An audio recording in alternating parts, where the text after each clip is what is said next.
En quête d'un latéral gauche, le FC Barcelone peine à conclure l'arrivée de Marcos Alonso. Selon Sport, Angelino est une piste qui pourrait être intéressante pour le club catalan.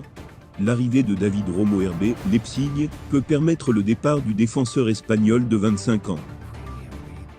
Déjà intéressé par Angelino la saison dernière, le Barça n'a pas pu trouver un accord avec Leipzig pour acheter le latéral. Formé à Manchester City, José Ángeles Moritazandou Angelino a été acheté par le club allemand pour un montant de 18 millions d'euros en 2021 après 2 ans de prêt.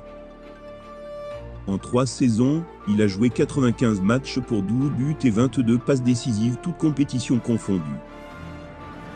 En quête d'un attaquant de classe mondiale, l'Olympique de Marseille pourrait bien enrôler Alexis Sanchez, 33 ans, dans les prochaines heures.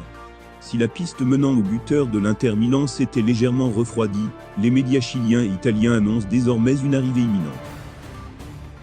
Auteur d'une préparation estivale plus que contrastée, pour ne pas dire inquiétante, l'Olympique de Marseille pourrait malgré tout se consoler avec une arrivée de taille dans les prochains jours.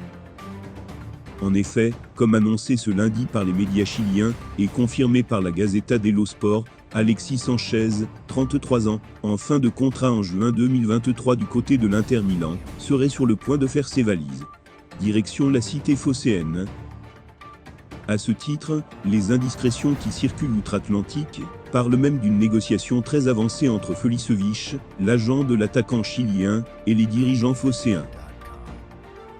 Approché par plusieurs écuries et disposant de nombreuses offres venues du Qatar, de la Turquie, du Chili, de l'Espagne ou encore du Brésil, l'international chilien, 146 sélections, 48 buts, se serait même d'ores et déjà mis d'accord avec le dernier deuxième de Ligue 1. Dans cette optique, le journal au papier rose précise qu'il existe un accord de principe entre Alexis Sanchez et la formation marseillaise concernant le salaire et la durée du contrat. Le Chilien irait en France pour 2 ans et gagnerait un peu plus de 3 millions par saison, soit près de la moitié de ce qu'il reçoit aujourd'hui à l'Inter. Moins exigeant sur ses émoluments, le Chilien espère surtout retrouver une place de titulaire au sein d'une équipe disputant la Ligue des Champions. Si ces conditions sont actuellement réunies par le Board phocéen, un élément reste malgré tout manquant pour définitivement concrétiser l'opération. En effet, si certaines sources chiliennes indiquent que les discussions se seraient intensifiées entre l'ancien joueur du FC Barcelone et l'entraîneur phocéen, Igor Tudor, Marseille se doit, avant tout, de dégraisser dans le secteur offensif.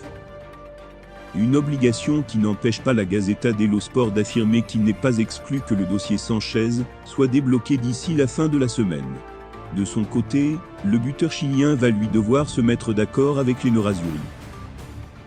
À 1 an de la fin de son contrat, Alexis Sanchez doit, en effet, s'entendre sur une indemnité de départ.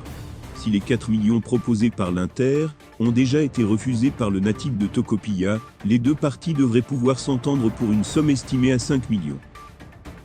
Un montant qui pourrait, par ailleurs, permettre à la formation interiste de réduire sa masse salariale de près de 10 millions bruts. Patient au cours du mois de juillet, Alexis Sanchez, qui attendait l'offre d'une écurie prestigieuse telle que le Barça, devrait donc finalement rejoindre la cité phocéenne. Après tout, Marseille représente très certainement la meilleure alternative pour Sanchez en termes de garantie d'emploi et de projet, sans parler d'un salaire respectable pour un attaquant approchant les 34 ans.